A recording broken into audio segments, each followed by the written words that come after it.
Morning everyone! Happy Saturday po! Oras. Oras ni Ma'am Glanat ay 8:10. Ay 8:09. Glanat Baso. 7:08:09. And then, oh my God. Ma'am Glanat Baso. 7:08:09. Morning! Kala ko late na ako pero tamang oras lang palang pagdating ko dito. Kasi bago ako umalis, bumili pa ako ng gamot ng anak ko kasi yung bunso ko may lagnat. Kaya halos magdamag kami hindi nakatulog sa sobrang init niya kasi may may gamot kami, may paracetamol kami pero Biogesic. Hindi siya hiyang sa mga tawag dyan, sa mga branded na gamot.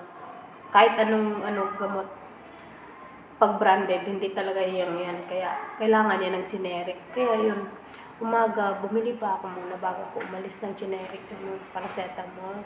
Pinakagusto niya yung fever gun. Morning, ma'am. Ma'am Aya. 8:12.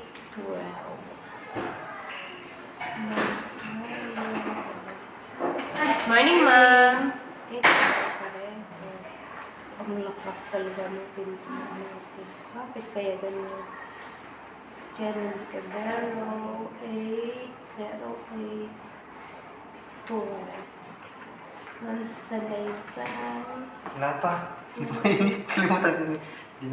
Ay, may gulay ka naman. Ha? May gulay ka.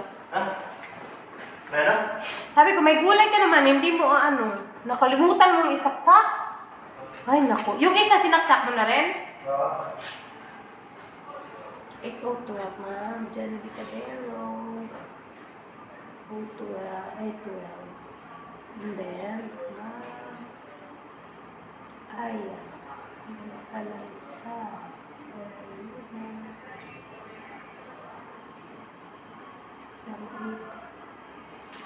Tapos ngayon, umalis na lang ako. Umalis ako, tulog pa rin yung bunso. Pero, sabi ko sa atin niya, pagkagising niya, painumin na ng gamot. Kahit wala siyang lagnat kasi, pabalik-balik yung lagnat. Sabi ko, every 4 hours, magpainom siya ng gamot para sa kapatid niya.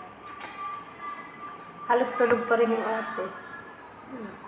May lagnat yung bunso ko. Kaya bumili pa ako ng gamot bago ko umalis. Ay, may gulay. Alam niyo kung sino kausap niya? Ha? Alam niyo kung sino kausap nito? May kausap sa dito mag-isa. Ay, kung hirap ng mother na nagtatrabaho. Kaya kayong mga nanay na walang trabaho, magpasalamat kayo at naalagaan nyo ng maayos yung mga anak nyo. Sobrang hirap sa amin na nagtatrabaho na, halimbawa ganyan na may sakit, may lagnat. Siyempre, pumapasok ka kasi hindi pwede namang hindi pumasok. Hindi pwede yung puro absent ka na lang. Lalo pag security guard, sobrang hirap talaga, sobra. Kasi hindi basta-basta yung mag-absent ka na lang ng ora-orada. Hindi pwede yun para dito sa amin.